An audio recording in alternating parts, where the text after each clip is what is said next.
nuclear scare scam with Galen Winsor. Here to introduce Mr. Winsor is Pastor Ben Williams. Pastor Williams. I'm pleased to have as our guest Mr. Galen Winsor from Richland, Washington. I first heard of Galen from a tape that somebody gave to me some months ago, and I found his story to be absolutely fascinating. His story is unique, to say the least. Galen has been in 77 different cities in the last 2 years lecturing on the subject of nuclear energy. The majority of his life, the last 35 years, he spent processing plutonium from nuclear reactor sites.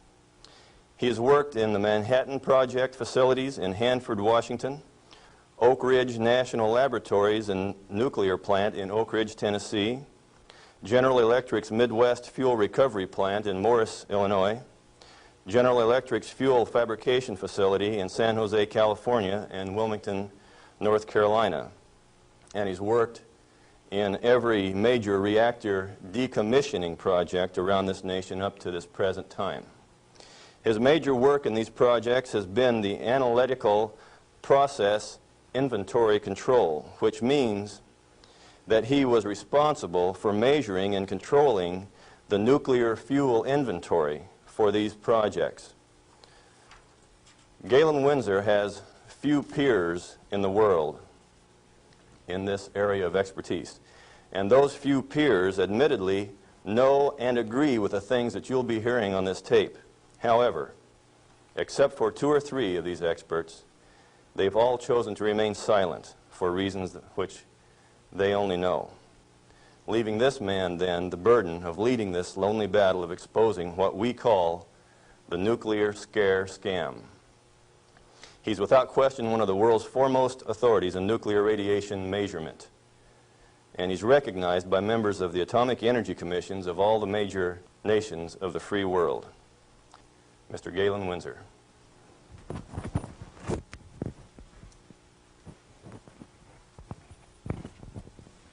God bless you. Thank you, Ben.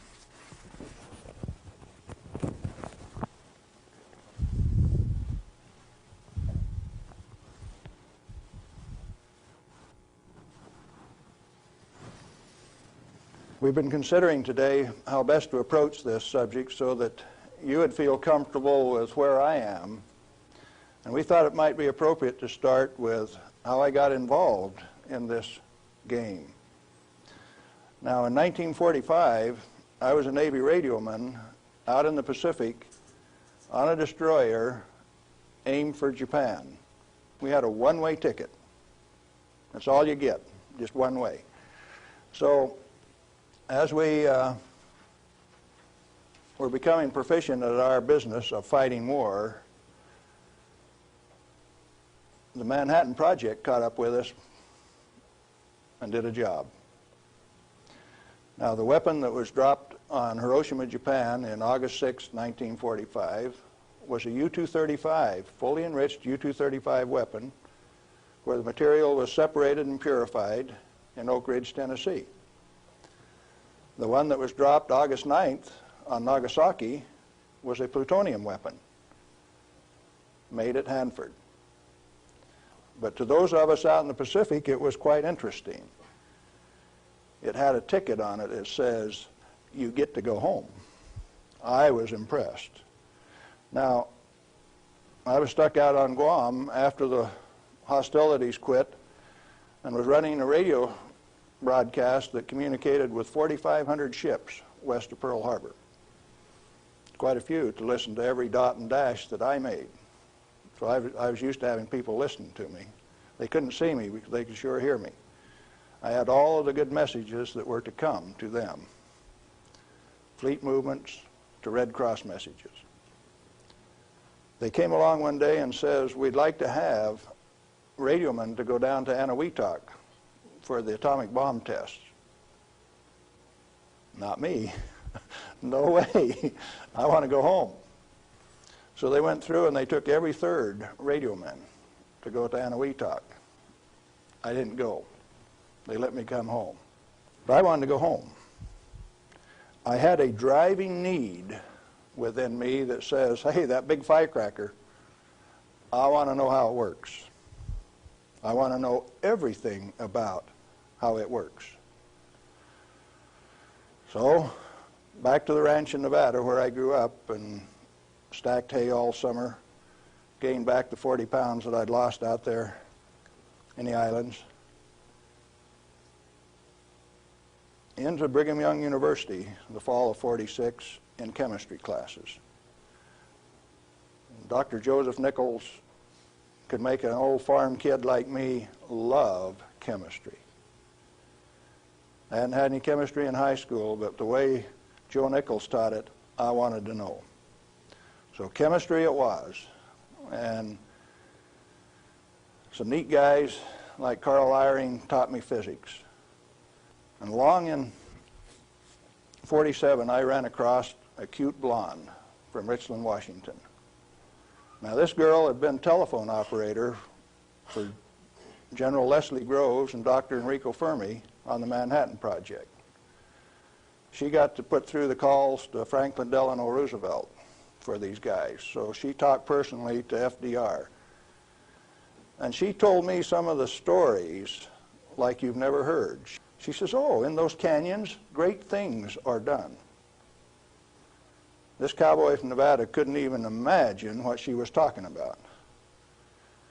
Well, in 1947, after we were married, I ran until she caught me. But I wasn't going to get married anyway. I wanted to get my education. I had to get on with this thing. And so we went to Richland, Washington for the first time in September 1947. I saw that those buildings she was talking about were there. 1,000 feet long, 11 stories high, 5 of them below ground. Tremendous things. And people all over. Camp Hanford in those days was a whole army camp just there to secure that place, to provide security. Thousands of soldiers.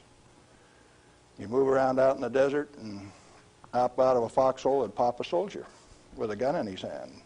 There wasn't any horsing around. It was all business. Back to school. In 1950, I applied for a job up there before I had graduated, and they were in such bad need of chemists, I had a job before I had my degree. And so the last year of my chemistry, mostly English, I did on a bus, riding 25 miles to work in the morning and 25 miles back at night. And I did advanced grammar and business writing and all of those things on that bus. But in September 1950, I got into this thing called plutonium processing when we did it barehanded, without instruments, without coveralls. We had some of the most peculiar acid burns in some of the shirts. And I found one of those the other day. It's got acid burns all up the front of it. Plutonium on it, too. Amazing. That was normal operation in those days. We ran those facilities, and we ran them so well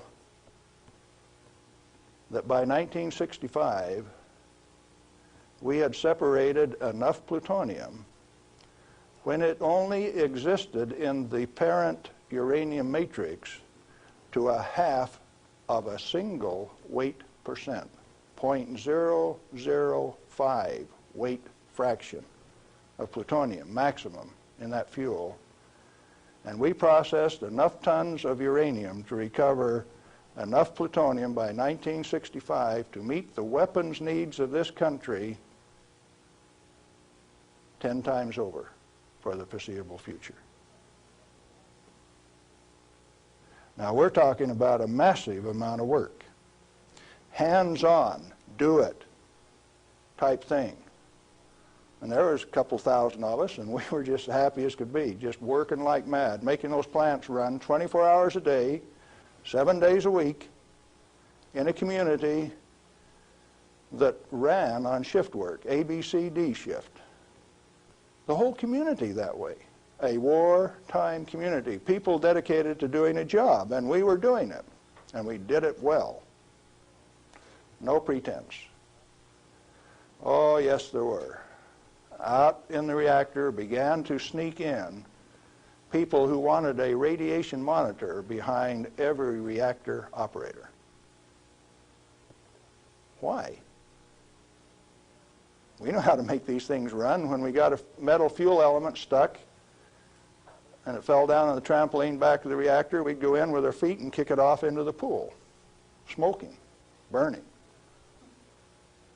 If you didn't have an instrument, you didn't know it was too hot, so you just went in and kicked it. Finally, along came a rule maker that says, thou shalt not do that. You'll get burned. Oh? I didn't get burned when I did it last week. But you exceeded the limit. Well, where did this limit come from? Turns out that in 1934, the International Commission on Radiation Protection fabricated a limit for X-rays. It was no longer permissible to be burned by them, erythema, reddening of the skin. You now had to keep a limit called 0.2 of an hour per day. How much is that? Well, you've got to have one of these Beckman instruments to read it, and you have to keep time of exposure. You know, there are 4 requirements on this thing: the size of the source, therefore the strength of the source, the distance from the source, the time of exposure, and the intervening shielding to keep from getting burned. Oh, fine. We've been doing this thing for years now, and we've never been burned. Why have we got these rules? And they says, yours is not to ask questions, yours is to do and die. Don't you ask questions. If you do, you might disappear. Those who broke the rules didn't appear the next day. Military rule? Oh, yes. Absolute. What was your appeal? And people you were working with one day, when they weren't there the next day, you didn't go inquire why. You were just grateful you still had your work to do, and you kept right on doing it. Now, this is in the United States of America. Well, in 1960, we found out that the materials that we were working with, the thing that we called high-level waste, that if you waited 3 years, these million-gallon tanks that high-level waste went into boiled off 15,000 gallons of water a day. Fairly hot? Oh, yes. This material, that if it ever broke a line, would seal itself off in the ground within a foot, make its own glass. It wasn't going to go anyplace. We did that a time or two, accidentally, of course. And so we started packaging this cesium-137 in casts and railroad cars like that and shipping it to Oak Ridge, Tennessee. And they'd take it out and make it into a barium titanate and press it into a pellet, and those things were so hot that they actually glowed in the dark from the infrared heat. Now, thermo-ionic conversions came along at this time, so you hooked these little heat sources up to thermionic converters and you took electricity out this side. No moving parts. These things went into the SNAP program. And these early SNAP power generators are what power the underwater transmitters for our nuclear navy. We've got a regular road map under the sea. All you got to do is have an instrument that knows how to find it, and then you've got eyes on a submarine. You didn't know that, did you? The power from it came from this material that they now call waste. We processed that stuff and packaged it outside at Hanford. Well, we had rules that said 3R per year is your allowable exposure, that amount of gamma energy that will expose a film pack. But that was for the people that didn't know. We weren't about to follow those rules. We just went ahead and did the job. They send around an investigation slip that says your dosimeter was overexposed 2 weeks ago. What did you do? And they had a cute little form on it that says accidentally exposed to light, and that was the one I always used to check. Because it's the same amount of light. You know, if you get gamma through the film pack, it's the same amount of light as you get when you click the lens on a camera. They wanted to limit us to that. And one day we looked up, and they had. They had limited us to that amount of exposure. Then the fun part of the game begins. You say, who limited us to that? Are they powerful? Yeah, they control the purse strings. They live by the golden rule. Them that's got the gold makes the rules. If you like your work, you keep the rules. If you don't keep the rules, you disappear. Sure enough, some of us disappeared. Some of my friends gone. Where'd they go? I don't know. Well, 2 years ago, I started traveling for American Opinion Speakers Bureau, and one of the documents that they had was Major Jordan's diary. A story of shipping the technology and the materiel that was developed at Hanford in 1944 directly to Russia on U.S. Air Force planes out through Great Falls, Montana, Fairbanks, Alaska, under the auspices of one Harry Hopkins, and with the at least tacit approval of Franklin Delano Roosevelt. Now what are you going to do? That thing that we had been doing and feeling so good about had been shared at no expense with Russia. You go back and you check the record and you find Russia did not develop their own nuclear atomic weapon until 1949, even when we supplied them the material and the knowledge. 4 years after we touched them off at Hiroshima and Nagasaki.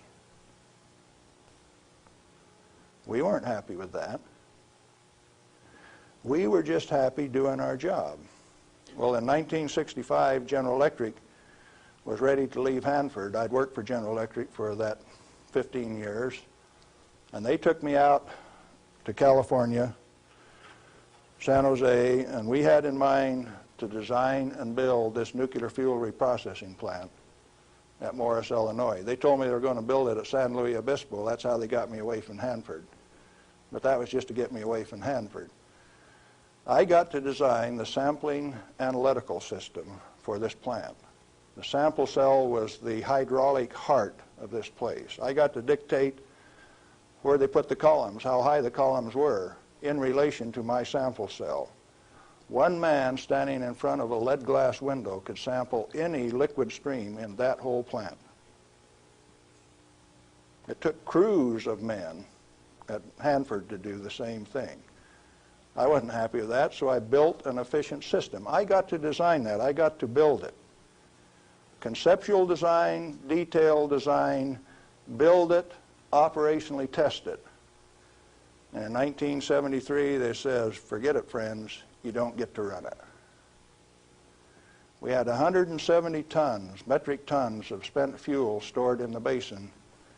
And the then President of the United States, do you remember who it was? Jerry Ford. Says, friends, no way, you don't get to run it. That's when I started to kick over the traces. Up to that point of time, I thoroughly enjoyed my work. I had no limitations, practical limitations. I had all the money to spend. I was in charge of the design effort. I built it the way that I wanted to because it was technically correct. All I had to do was check with engineers and make sure that it was right. And all of a sudden I was told, you must reduce your limits of exposure by a factor of 10. I says, I won't do it. First thing you know, you got the word that says, oh, yes, you will. I says, no way. Well, that's when the rebel, Galen Winsor, started to show up. And when I found out that by management conference I couldn't get to these guys, I figured out another way. Now, in this plant is a beautiful pool. It's got a place to store spent fuel bundles till it won't stop. 660,000 gallons of water, demineralized, just as clear and pretty as it can be. Heated to 100 degrees Fahrenheit when the outside temperatures are minus 20, wind chill factors down to a minus 60, and I found out that I could swim in that rascal. You turn off the lights at night and it had a light blue Cherenkov effect. And this kid from Nevada that never could pass up a warm swimming hole used to go swimming in that pool. There wasn't anybody that had the nerve to swim with me, but since I was manager of safety and analytical service at this plant, it was mine to use. Oh boy. I found out that I could do that. I showed some financial types one time that I could stir that pool with my bare hand and check out through the same radiation monitors they did without triggering it. GE didn't like it. I got a letter from them that says, "Thou shalt not tell financial types that you can swim in the pool, that you can stir it with your hand, because if they find that out, they will steal the inventory. They will know that the inventory can be stolen." Oh, is that a valuable inventory? This same material that's labeled high-level waste by our current government, our current Congress. Now, plutonium is an interesting chemical element. It is created in a nuclear reactor. The Manhattan Project built 8 of these reactors at Hanford. The first one took 12 months from sagebrush to nuclear steam to build, and it had never been done in that size before. How could they do that? Why did they do it? To create this element called plutonium. Plutonium has been assessed as being the most hazardous material on Earth. Now, from the standpoint that you can make an atomic weapon out of it, yes, it is quite hazardous, because a piece of it that big, 2.5 kilograms, that's only 5 pounds, is the force that delivered 20,000 tons of TNT equivalent over Nagasaki. Indeed, it is hazardous. The one over Hiroshima that had fully enriched U-235 in it was 5 times as big. So plutonium is more dangerous than U-235, is it not? By a factor of 5. It takes 5 times as much U-235 as it does plutonium. Therefore, it is the most hazardous thing.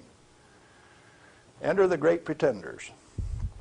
They said that 5 grams of plutonium, properly distributed over the face of the Earth, would kill everybody on Earth. Now, if you can only get one 20-kiloton weapon to go on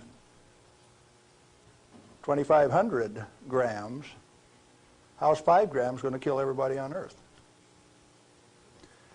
Early on, I had a fear that said, if there is this much fissile material, that can undergo a chain reaction, we called it in the beginning, then if you set a match to it, all the fissile material in the world is just going to keep right on going. Totally unfounded fear. It turns out that when you're in this business of recovering plutonium, like we recovered so much of it at Hanford, we found out that if you have it in a solution where it's less than 5% plutonium, it won't go critical any way that you kick it. And when you get it to 100% plutonium, you better be careful. Because if you put it in more than a 5-inch diameter cylinder, you're playing with fire. You can undergo what is known as an uncontrolled criticality, accidental criticality. The air turns blue. If the cylinder is sealed, it will explode from steam pressure. And that steam pressure builds up in a millisecond, which is about that long. No, you don't horse with it. And then you find out that those 8-foot thick shielding walls on those canyons were put there because they didn't know how much was a critical mass. They says, if we make a mistake, we don't want to die, so we will provide the shielding. And so this shielding thing started for no other reason than they didn't know what was a critical mass. Well, through the years, we got pretty good at telling what a critical mass was. And I have worked in a plant where I had half a critical mass in this hand, barehanded, dressed in street clothes, half in this hand, wearing a lab coat, and I'd put this half in a pocket on this side and this half in a pocket on this side and walk down the hall. If those two ever got together, there would be a blue flash. They never got together because I was in between them. And we do that every day. And each half had to meet definite dimension characteristics. And so we'd take them down and pass them one half at a time, and they'd measure it and say, yeah, that one will pass. And then we'd pass them the other half, and that one will pass too. But they were carefully put in separate bird cages so they couldn't get together accidentally. Well, those of us who worked with it enjoyed it. We knew what we were doing. We worked at it. When the President of the United States decided not to operate that fuel reprocessing plant, I started scrambling to find out what was going on. Many things had been done in the name of health and safety. Don't get burned. You got to have a safety record. You have to be safer than anybody else. We were already safer than anybody in the whole world. Well, you can't afford to get burned with this. You've got to enforce the limits. You've got to keep it. And I says, hey, that's not what the ball game is at all. I'll bet you the ball game is something else. And in 1982, when the Congress passed the Nuclear Waste Policy Act of 1982, a guy by the name of Mo Udall, I don't know whether you people in Arizona have ever heard of him or not, authored that bill. It's called the High-Level Waste Disposal Act of 1982. The material he called waste is the reusable uranium fuel that I had been working on for 32 years. Needless to say, Mo Udall and I do not agree on whether that material is waste or not. The name of the game then is, who owns the plutonium and how much is it worth? The government says, bury it 3,000 feet deep in basalt, and we'll hold a contest among the states to see who gets to bury it. Oh? Why do you want to bury it? Did you ask the owners? Who is the owner of the plutonium? May I submit that it's most likely the nuclear power ratepayer. He is paid for the mining, the fabrication of the parent uranium, power generation, and is being charged in advance for its burial. If you're paying for it, to whom does it belong? How much is it worth? In inflated dollars, a ton of reusable uranium fuel contains useful metal isotopes worth upwards of $10 million a ton. Mo Udall says it's high-level waste. The value of reusable uranium fuel scheduled for permanent disposal probably exceeds the national debt. Naturally occurring plutonium quantities, and you know plutonium does occur naturally. Plutonium-244 is found at the residual activities of the several, 8 at least, Oklo phenomenon reactors across the world. First one found at Gabon, Africa. Naturally occurring plutonium quantities have been enhanced by transmutation of uranium. That's the reason we built reactors in the first place. Our ability to detect and measure emissions from these elements is useful in inventory control. When fissile elements, fissile isotopes, are present at less than 5 weight percent, plutonium-239 equivalent, and the heavy metal oxide matrix is stored dry in air, it has no critical mass. Remember we talked about shielding was because they didn't know what a critical mass was? If it is light water reactor fuel at less than 5% equivalent fissile content, you can handle it, you can do anything you want with it, you can stack it up, you can have a room full, you can have a handful. As long as you keep it dry, it will not sustain a chain reaction. What then is all this falderall about a little bit, 5 grams will kill everybody in the world? They don't know what they're talking about. And when they say that, they're thumbing their nose at measurement experts like Galen Winsor. I am insulted when they say those things and get away with it because it has no bearing on the truth. It cannot be mishandled. It will not expose any person to an unshielded nuclear reaction. In other words, no controls are necessary except to prevent the pilferage of the inventory. Have you got that one? Let it register. Do you need governmental rules and regulations and instructions? No way. Then why do we have all of those rules? Inventory control practices capitalized on the fear of undereducated masses who work in the industry. I didn't say anything about ordinary people now. I'm talking about the people who have worked in the industry and those who cast stones from without. The Ralph Naders, the Jane Fondas.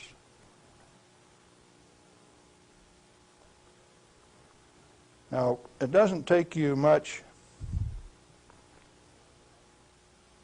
thinking to find out that maybe the industry is the source of the problem.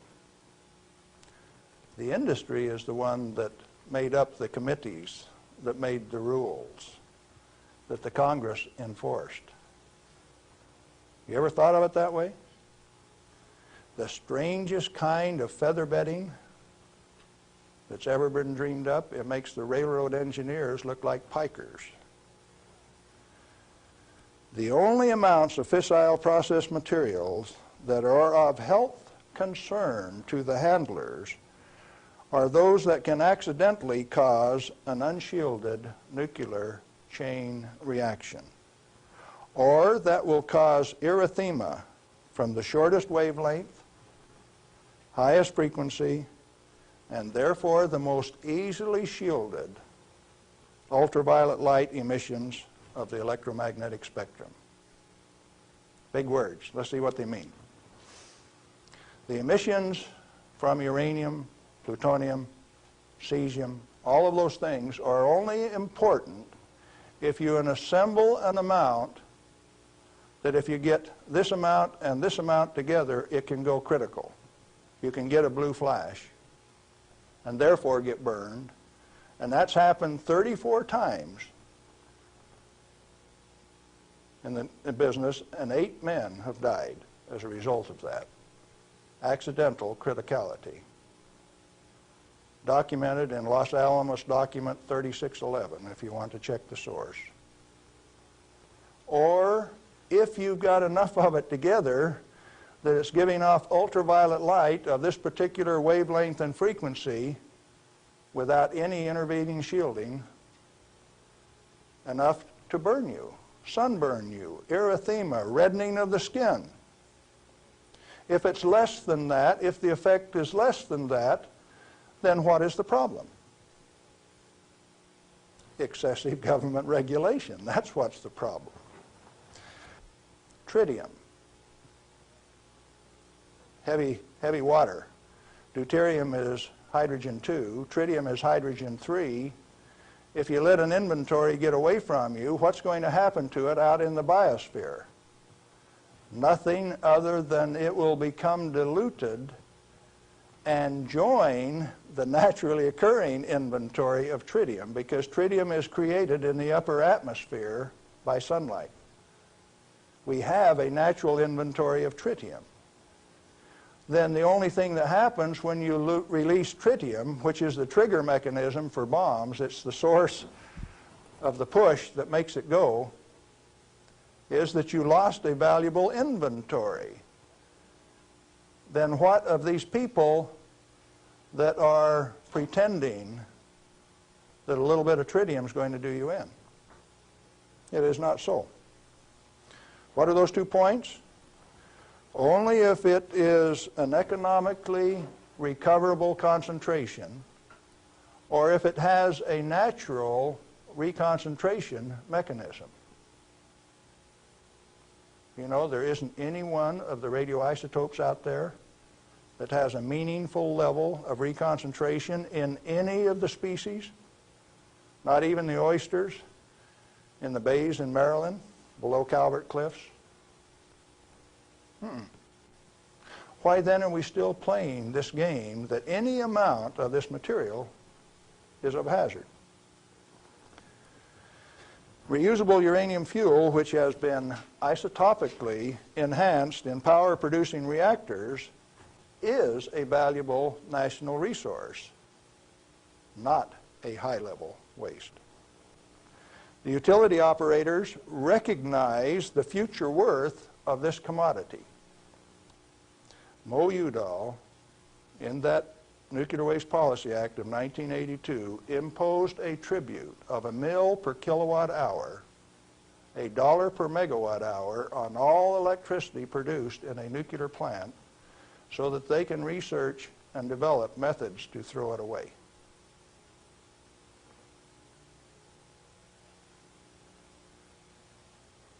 Why do the utilities willingly pay this amount to the Secretary of Energy? To limit their liability exposure.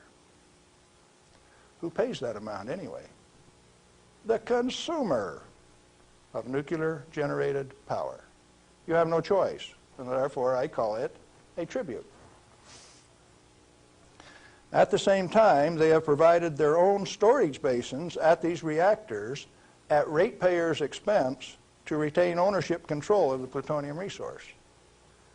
So you consumer, you ratepayer, you taxpayer, are paying for the storage of this fuel, and WNP2 at Hanford has storage that will take them through the turn of the century, and yet every day they are paying a tribute to the Secretary of Energy, with the concurrence of the United States Congress, and signed by the President of the United States in 1982, 83. Who was that? Ronald Reagan. They have provided those storage basins at ratepayer expense to retain ownership control of the plutonium resource. I started playing a game one day, 7 years ago. I says, okay, Portland General Electric, you've got the Trojan reactor, you've got a storage basin problem, I'm going to make you an offer.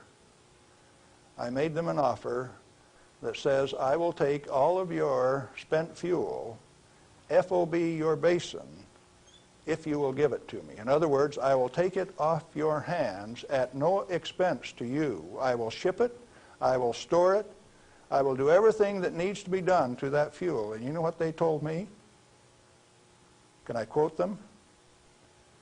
Go to hell, Galen Winsor. We value it more valuable than platinum or gold. We're going to play the plutonium futures ourselves.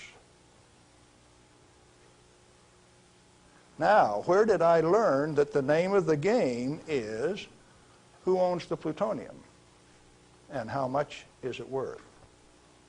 The first plutonium I saw was in a glass tube on the newsreel when I got back from the Pacific in 1946. And that they had in a glass test tube, they said was worth $500,000. Certainly they had less than 5 grams of plutonium in that tube. That's pretty expensive stuff. And so for the show, they put a pot underneath it in case they dropped it. They said, we don't want to have to pick it up out of the rug.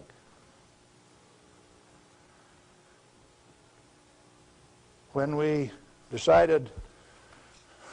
it was decided for us not to operate this plant, plutonium was guaranteed on buyback by the federal government at $43 a gram.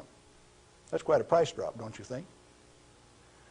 When that price guarantee went away in October of 1971, the price of plutonium became $10 a gram. It steadily went down to where its present worth on the market is a minus $2 a gram per year. That's what it costs you to hold on to a plutonium inventory on a material that has been declared worthless by the utility owners and rubber stamped by the Congress of the United States, and they're spending billions of dollars digging holes in ordinary rock so that they can throw it away, dispose of it. Okay, what are you going to do with it? Reusable uranium fuel may be properly stored in air-cooled, dry storage in a cost-effective manner. Nuchem in Germany offers this immediate and long-term option as a necessary and safe step prior to reprocessing. They're doing it in Europe. At least 4 regionally located facilities are available in the United States where this concept can be used right now. Barnwell Nuclear Fuel Plant in South Carolina, Midwest Fuel Recovery Plant in Morris, Illinois, this one, Nuclear Fuel Services in upstate New York, and Redox Processing Plant at Hanford, Washington. These fully shielded, already radioactively contaminated storage areas have secure, limited access. All have been operated under processing conditions of 10 CFR 50, and the MFRP has a 10 CFR 70 storage license, the only licensed storage facility away from a reactor in the United States. It singly, all by itself, is capable of storing all of the reusable uranium fuel that needs to be moved away from power reactors for the remainder of this century. We had that storage designed in 1975. Had the approval of the design.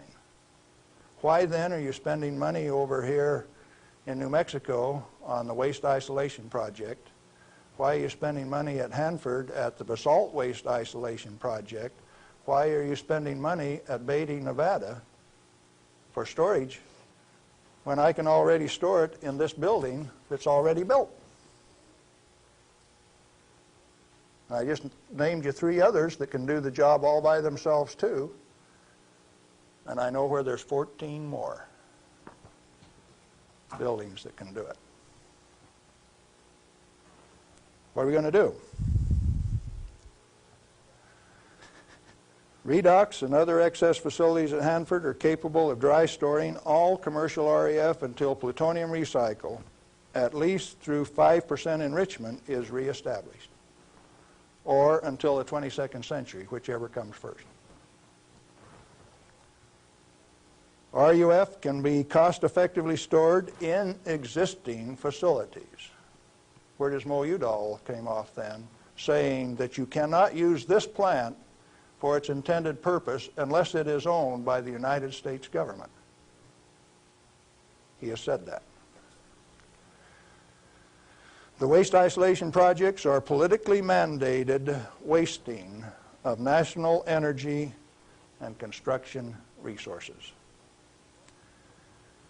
Plutonium proliferation by diversion of stored reusable uranium fuel is of minor importance compared to global availability of fully enriched uranium by laser isotopic separation. Let me explain that last thing that I said. Jimmy Carter said you can't ship plutonium to India, but in the same paragraph said you may ship them fully enriched uranium. Oh, Jimmy Carter, that peanut brain, what did he just say? He says that when the Israelis took out the reactor in Iraq, they had fully enriched uranium from France, and they says those rascals, those Iraqis, are going to take that fully enriched uranium, put it in that reactor, irradiate it to plutonium, and therefore have to recover the plutonium in a plant like this, and we stopped them when the fully enriched uranium makes a better weapon than the plutonium in the first place. Now, when the President of the United States says things like that, and when the press gives it credibility, I get insulted. And right after I get insulted, I get angry. And I've been angry for quite a while now. And finally, one day, I said, my own personal security is not important. I think I'll go tell this tale. All I want is to tell my story. The commodity that I communicate is called truth. And so then I ask you a question, a very brief, pointed question. Who owns the plutonium, and how much is it worth? And then I'm going to attach on to that a question I want you to think about till we talk again. If you haven't been burned by this particular source of radiation, what is your problem? You obviously have one. Otherwise, you would join with me in telling the truth about this particular commodity. And so yes, I'm recruiting helpers. What happened to the guys who taught me the business? Thousands of them. The hands-on business. Where are they? They're still there. Why don't they talk? Who are the they that say this is the way the business is going to be run, whether it makes sense or not? Brings you the nuclear scare scam with Galen Winsor. We're back with Galen Winsor, and we're talking about the nuclear scare scam. Galen, it seems to me that from what I've heard you say that the scaring of the people is better than a lock and key to keep this stuff out of the hands of those who might be interested in investigating and keeping this valuable material hidden for just an elite few. This is probably the way that it works best.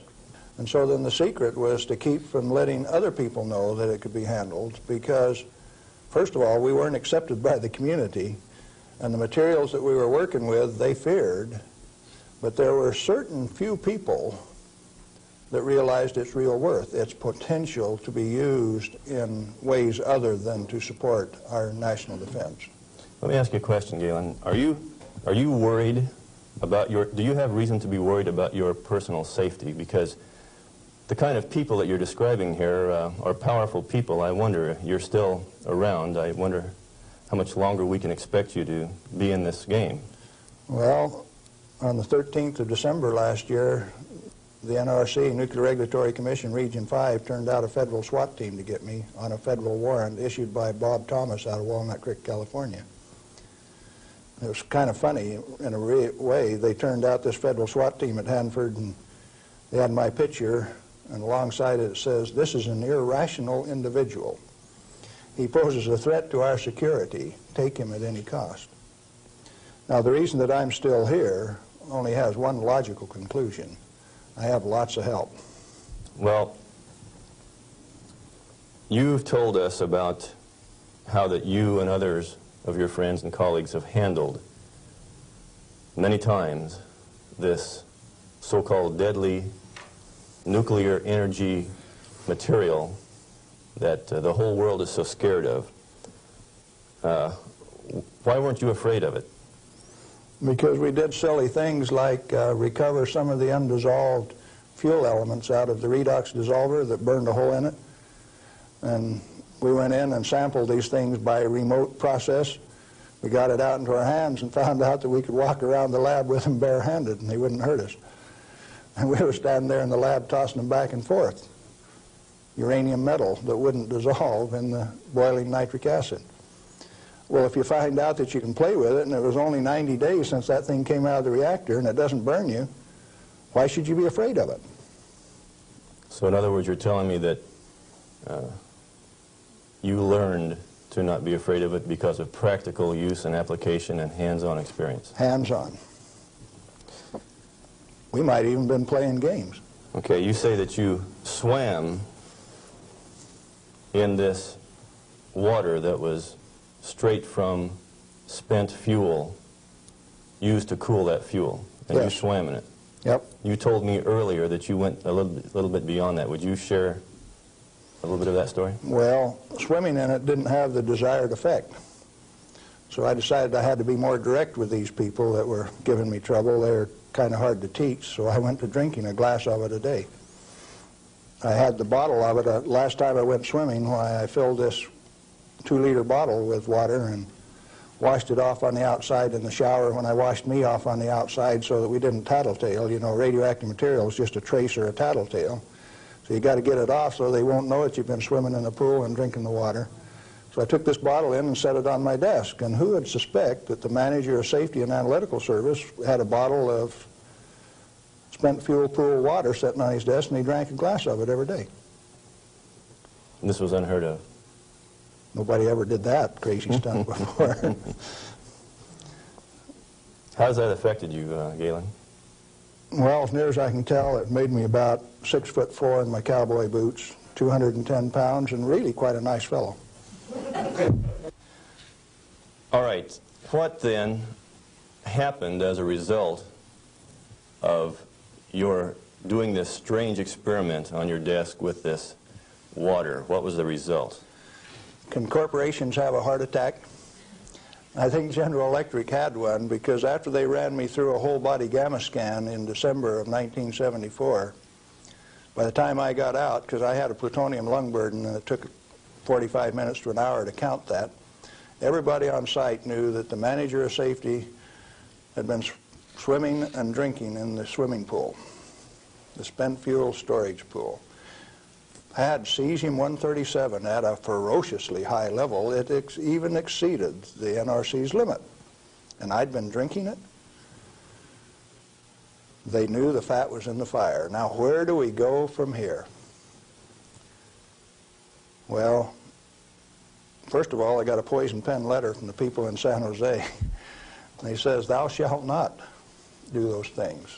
They'll find out that the inventory can be stolen." Well, that didn't sit very well with this cowboy, because nobody tells me what to do, particularly when what I do is right and hasn't harmed me. Who are they to tell me what I want to do? It just didn't sit very well. I was going to do something about that. What was your motive in this? Correct information. As an expert in the measuring system, why, it was very obvious that I knew the parameters of inventory control, the disintegration rate of each of these isotopes, how to measure them. That's how we regulated our inventory. And to have these rascals come along and start playing games with the information that I was very expert in, that I had designed the analytical system for this plant around, disturbed me a little bit. No, it made me fighting mad, and I got angry. And I have to admit, in retrospect, that for the next 5, 6 years, I was more than angry. I was hard to live with. Just ask my wife. Well, in your estimation, then, how dangerous is a nuclear reactor plant? A nuclear reactor plant is just a way to boil water that's the cleanest, neatest, most economical way to boil water that you've ever seen. And so, in my estimation, nuclear reactors ought to be insured under the same insurance policy as any other steam boiler plant, power generating plant. And to have special consideration under the Price-Anderson Act means that the insurance industry has already paid off the Congress so that they can have a rip-off. Charging ever in higher and higher insurance premiums, total coverage much, much greater for a non-existent risk. What a racket. Can a nuclear plant explode? Only like any other steam plant. Like Laughlin, Nevada had a steam explosion. It's a coal-fired plant, but 6 men were killed there last year. That could happen at a nuclear plant, but as far as an atomic explosion, good heavens, no. No way. What kind of accidents can actually happen at a nuclear reactor generator plant? You could lose your moderator and the reactor would shut down, the control rods would stick in and you wouldn't be able to start it up. You might do several things that would invalidate some of the safety controls. For instance, an emergency core cooling system. The only reason they put ECCS on a reactor is to destroy it. When you start these big babies up, because they're so big, you only warm them up 50 degrees an hour. And they say, we got an emergency, throw the emergency core cooling system on like they did at 3 Mile Island 2, and you're going to thermally shock that big machine and ruin it so it can never be used again. Let's talk about 3 Mile Island. What really happened there? We've heard all kinds of stories about meltdown, and they made movies on it that this meltdown could melt right through the earth, clear through to China, and we've seen a lot of scare stories. What really happened at 3 Mile Island? Do you know what really happened there? Yes, I do. I followed that one very closely. In fact, I know the guys personally who wrote the script for China Syndrome and also wrote the script for the 3 Mile Island fiasco. Dale Breidenbaugh, Dick Hubbard, and Greg Miner, who used to work with me at General Electric, are the MBH associates that wrote that China Syndrome script. And not only that, remember that was the time China Syndrome came out, Jane Fonda starring. 14 months ahead of the TMI-2 accident, it was predicted in writing in New York State that that accident would happen 1 year from the date that that 3 Mile Island 2 reactor started up. It started up in March 1978, and it went down March 28, 1979, right on the day, 1 year anniversary. In other words, with 14 months advance notice, the industry still went along with the sham. Nothing happened there except that the owner, the operator, and the regulators conspired to turn it off. What melted? The top of the fuel rods, the third time that the core got uncovered, due to internal pressure, blew the top off some of those rods. They've got Inconel springs in them to keep the pellets, fuel pellets from vibrating when it's running. Those things are under compression, and when they reduced the outside pressure and the fuel rods were still hot, it blew the top off some of those fuel rods. The fuel rods in TMI-2 are internally pressurized to about 1200 psi with helium gas so that they don't reverse dent when they're hot and running for 5 years. And when they drop the outside pressure, why, that internal pressure with those hot rods blew the side out of some of those rods at the top. But melting, the fuel is already an oxide ceramic. It is a pellet. It's been pressed into a ceramic. When you pick it up and feel it, it feels like metal. It's pressed so very, very tight, hard. And so, no, the fuel didn't melt. The China Syndrome is a scriptwriter's fantasy. Right here, I ought to tell a story, I guess. See, I spent 3 weeks on the island in March of 1981, the 2-year anniversary of this particular, quote, accident. And Tom Hall, who stood alongside Enrico Fermi when they pulled the control rods on 100B in October 1944 at Hanford, and I were delegated to go to the island and find out what happened, and so we did. We went over all of the records and everything else, and there, as we could tell from performance records, 51 thermocouples, for instance, only one of which went over 1,000 degrees Fahrenheit. The center line temperature of those rods when they're running is 4,032 degrees Fahrenheit. And so They say things like over 50% of the core was greater than 4,000 degrees. Yes, it was. If it wasn't running at 100% power. So they take that kind of information and bugger it all up so that you don't understand what's going on. They give you a little bit of it. Well, the worst joke that people could dream up, and they says, do you know what the NRC's worst nightmare is? No, I don't know what that is. Galen, Winsor, and Tom Hall in the TMI-2 control room for an hour by themselves. You know why people that know laugh? These crazy guys from Hanford would have started that baby up and showed that it would run. We'd have started it up, and they were afraid of us. So there was no accident at 3 Mile Island? No, they did it on purpose. Shut her down. Very interesting. Can nuclear radiation cause mutation in people and animals? If a cell gets too much radiation, it dies. And so if it is a sperm or an ovocyte, why, they die. They don't reproduce, and there are no mutations. I think the good Lord built that safety factor in. So you're saying that mutation in future generations is an unfounded fear? Yes, and the studies of the people at Hiroshima and Nagasaki have borne that out. Those people do not have that. Now, they showed the immediate effects of too much radiation.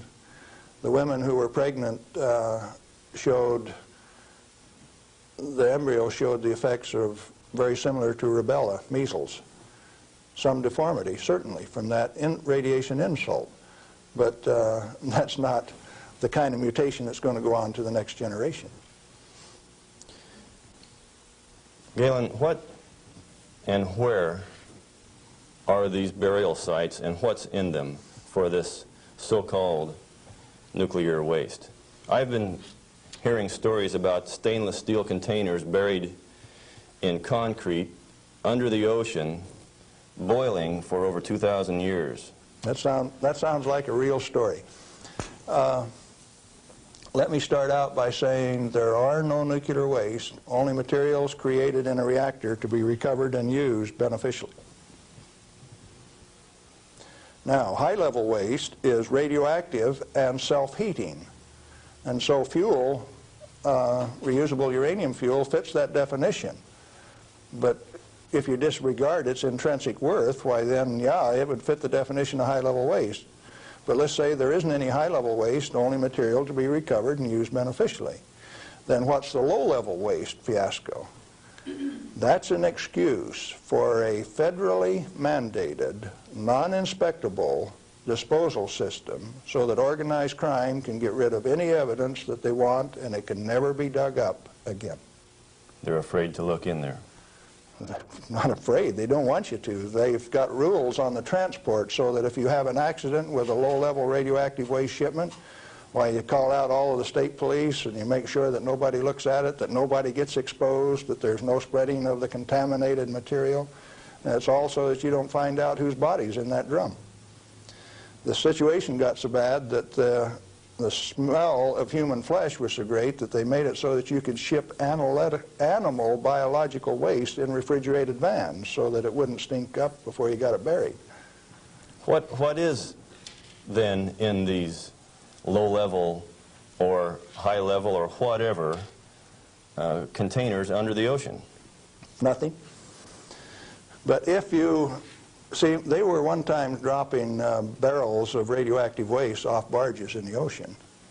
Do you know what was in them? Not high-level self-heating radioactive waste. Probably had a few bodies and a few guns and a few knives and a few evidences in them too.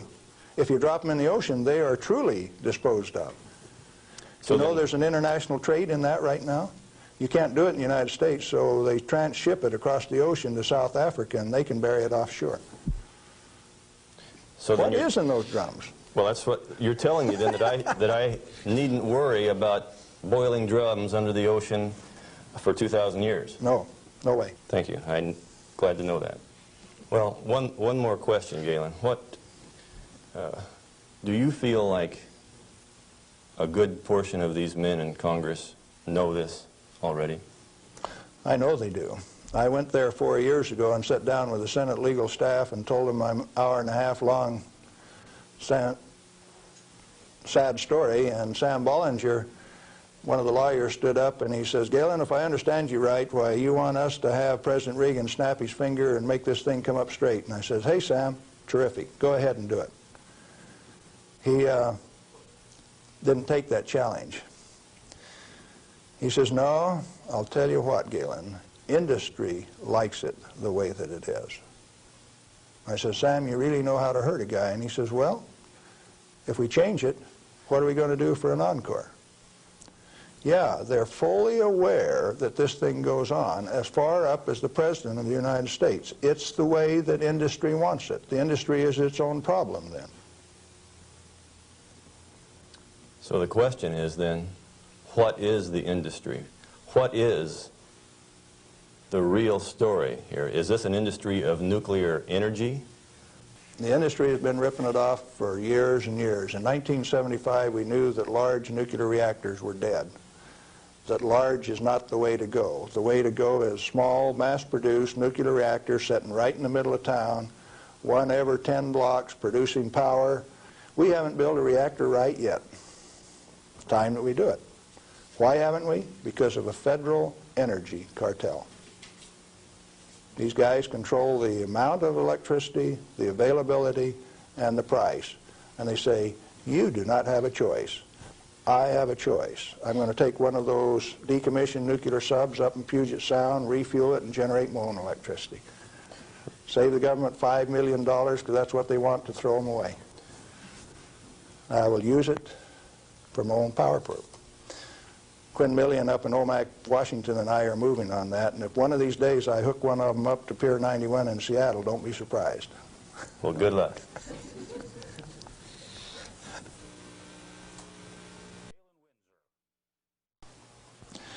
I'm Galen Winsor, and I thought I'd share a few hands-on practical things that have to do with this nuclear scare scam. Now, you've heard that gamma energy, the kind of energy that comes off a rock like this, is the most penetrating, most damaging of all radiation. And not only that, here is uranium, the parent of radon, and they say if you can measure, detect radon in a home, then it's bad. If you exceed the EPA's limit, it's reason to run you out of your home. Spend $13,000 like they did with Stanley Watrous' house in Pennsylvania the other day to get rid of the radon, to ventilate it out through. Ridiculous. Let's take them one at a time. This is a rock that I picked up in Natarita, Colorado. 16 weight % uranium. High-grade uranium. Hot. I read a thing the other day that says they had high-grade uranium, and lo and behold, it's too hot to transport, so they had to bury it on site. Oh, wonderful. Let's talk a little bit about radiation. If we can, yeah, are we picking up? If you put the probe right there, the meter goes off scale, and you can hear it, all right? Hot. Radiation, gamma radiation, is the most penetrating of all radiation. Oh, is it? All it's got between the rock and the probe is my hand. Doesn't count so pretty much, does it? What if I put the rock behind me?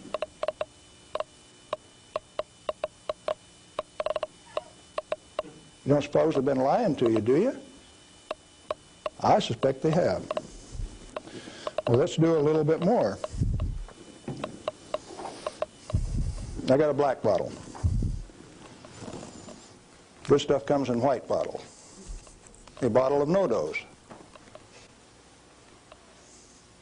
You can send children down to the drugstore to buy no-dose.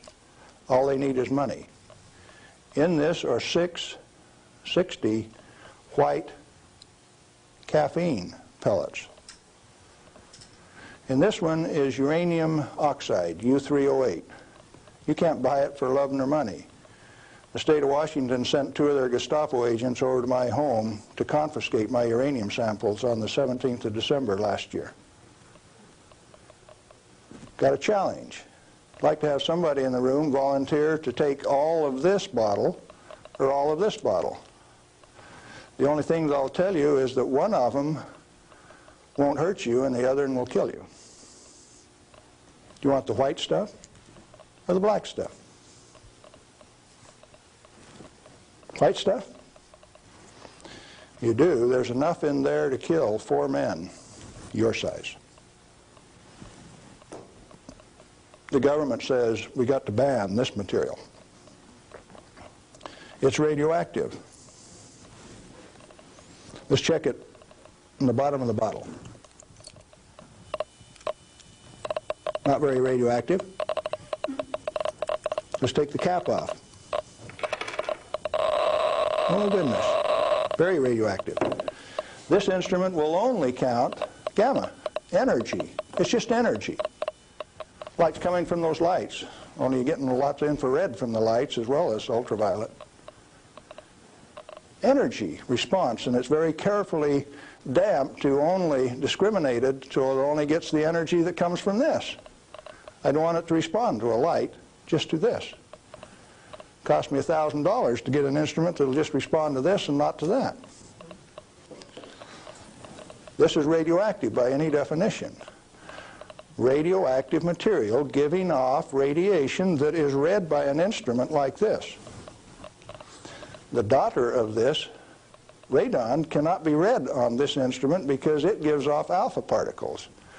An alpha particle is a dye-positive particle that comes from the nucleus. It has 2 protons and 2 neutrons, therefore an atomic weight of 4, and it's minus 2 electrons. And if you grab it with a high ionization potential counter, it'll count. But if it travels 2 inches in air or through a piece of paper, it picks up 2 electrons, 2 beta particles, if you will, and becomes helium gas, and it won't count on an ionization chamber. Did you know that this thing right here is giving off helium gas? Alpha comes from uranium. Okay, radioactive material. You pour it out in the hand, and that's radioactive contamination. Is it radioactive? Yeah, it is. Very radioactive. Now, decontamination is nothing but scooping it back up and putting it into the bottle.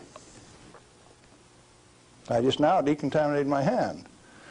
No, I didn't do such a good job. Not good at all. Is it still radioactive? Yeah, that's called residual radioactivity.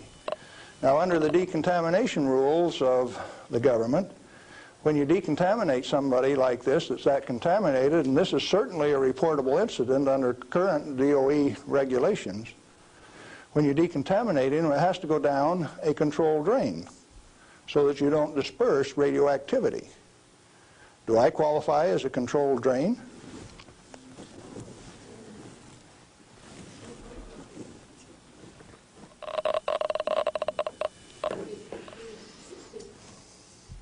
That material that I just ate is not soluble in body fluids. Like it's been this. It was fired originally at 940 degrees C, where it becomes U3O8. Known in the industry as HCl insoluble. In other words, it will not dissolve in concentrated hydrochloric acid, hot. Your stomach has 10th normal hydrochloric acid in it, so it won't even dissolve. The stuff is so fine that it has no texture to it. Doesn't even feel rough. So it's tasteless, odorless, has no texture. How's it supposed to hurt me? Because I've been eating this on lecture tour for 2 years, the state of Washington felt it necessary to confiscate my uranium samples so that I would be safe. Dr. Fulton from the Hanford Environmental Health Foundation called up and he says, "Hey, I heard one of your guys OD'd on uranium today, Galen." And we talked for a little while and he says, "Oh, that was you." And I says, "Listen, I can eat all that stuff I want. He says, it'll ruin your kidneys. How are your kidneys? They're fine. Well, you should have been chelated within 4 hours. And I mean, you guys are going to follow me around the country and give me chelating agents every 4 hours after I eat it on lecture tour? He says, we'll give you any medical assistance that you need, Galen. We don't want anything to happen to you. I said, did that include turning out the federal SWAT team 4 days ago to get me? Where are these guys coming from? Well, here's a piece of metal. Density of 19, 19.0. If you know your chemistry and physics, you know that there are only two metals that have that density, plutonium and uranium. Radioactive, pyrophoric, density of 19. Outside of a laboratory, most of you can't tell me whether this is uranium, plutonium, or a mixture of the two. Now, I said that it's heavy, and it is. Let's see if it's radioactive. Yeah, it is. Pyrophoric, what does that mean? Pyro, fire. Black on the end. The spark that just came off there is pyro, fire, burn. If it's plutonium, I just contaminated this area of Arizona in excess of the EPA's limit for 1 square mile of surface.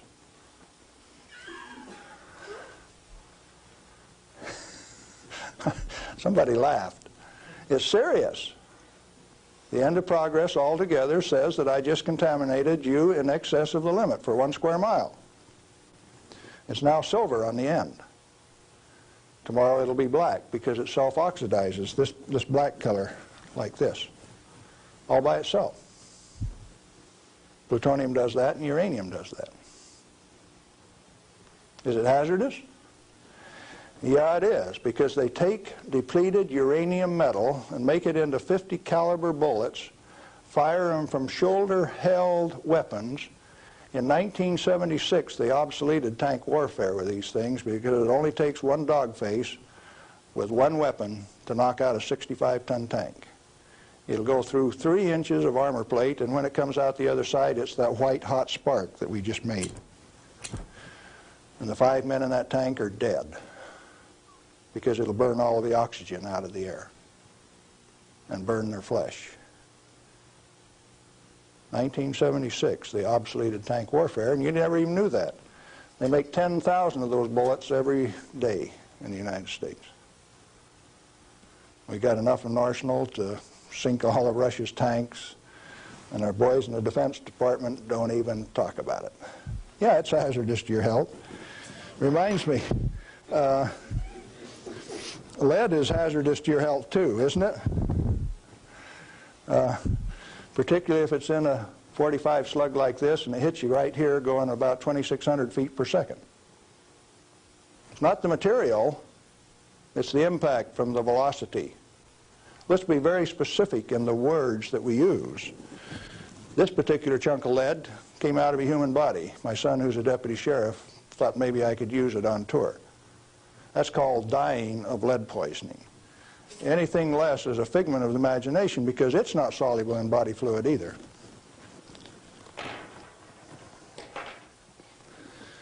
This is a pellet of cobalt-59. If you put it in a reactor into a neutron field, you can convert cobalt-59 to cobalt-60, which gives off a gamma. It becomes the source that doctors use to irradiate patients to 7,000 Roentgen for one patient. The total dose absorbed by radiation workers at 3 Mile Island in the last 6 years is something like 1,500 Roentgen. 5 times more given to a single individual in a doctor's facility. Now, do you know why I say that the federal regulations are absurd? And if you live by those federal regulations, maybe you're being absurd too? Now, a pellet of cobalt-60 this size got shipped by mistake to Mexico, got diluted into 5,000 tons of iron. Some of the reinforcing rod came up to Los Alamos, New Mexico, and they says, hey, that stuff's radioactive. Understand that this single pellet diluted roughly a factor of 1 billion was what they were reading on a detector like this at Los Alamos.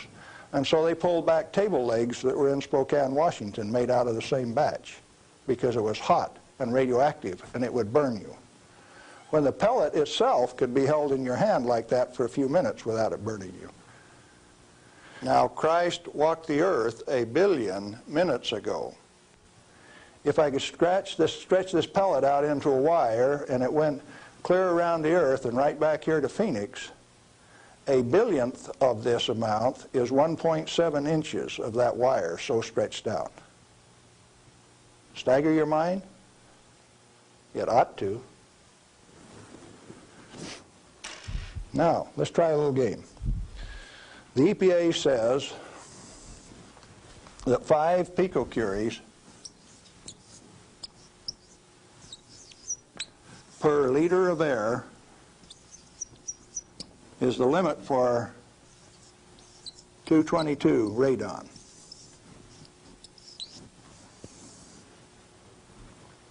And they handle that like it's a real number. Madame Curie says that 1 gram of radium equals 1 curie equals 2.22 times 10 to the 12th disintegrations per minute, and that's the basic definition of radioactivity. How many disintegrations is this? Should we find out?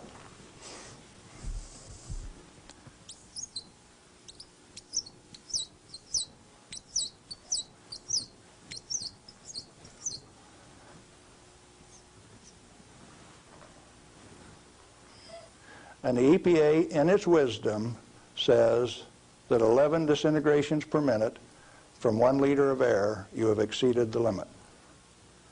You know what I did the other day? I've been having a little tough with some legal authorities up in my house. So I took one of these bottles of uranium like this, and I dissolved it in an Erlenmeyer flask with nitric acid. And I got a crack in the basement floor, and I squirted that whole bottle into that crack on the basement floor in acid solution so that it'll drive that counter off 3rd scale any place along a 10-foot section of that crack that I put. When they bring the radon measurement in there, you know what the radon's going to do?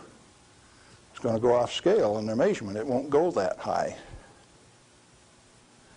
If Watrous' house with 17 times this limit in it was caused to spend $13,000 and give it national TV coverage, press coverage, think what Galen Winsor's house is like. I went to the trouble to notify my congressman about it, Mike Lawrence, the manager of the Department of Energy in the Pacific Northwest, my state representative, Ray Isaacson, and a few other astute people, including the banker and the lawyers and the appeal court. What are they going to do with that? I set them up on that last Thursday, and I come down to Phoenix, so I escaped the falderall. What I'm saying to you is that the federal regulations are absurd. The congressman that put them into place ought to be fired. They ought to be sent home. The regulators, what do you do with them? Quit paying them. The taxpayer, the electorate, elects those people to go out and do a job. Why do you continue to pay them when they're teaching you baloney? When they're putting in regulations that don't make any sense? Cut it out. Quit paying them, fire them, send them home. The term I grew up with says can them. Is it easy? Apparently not. You haven't got the job done. Majority of the Congress is irresponsible, amoral, atheistic, irresponsible. Let's see, how many more adjectives can I drum up? But that many. Let me tell you. We as the people sent a bunch of rascals out to the energy store with a signed blank check. And we say, hey fellows, if you run out of money, just go build us a good power plant. If you run out of money, come back and we'll give you another signed blank check and guarantee the payment out of the ratepayer's pocket.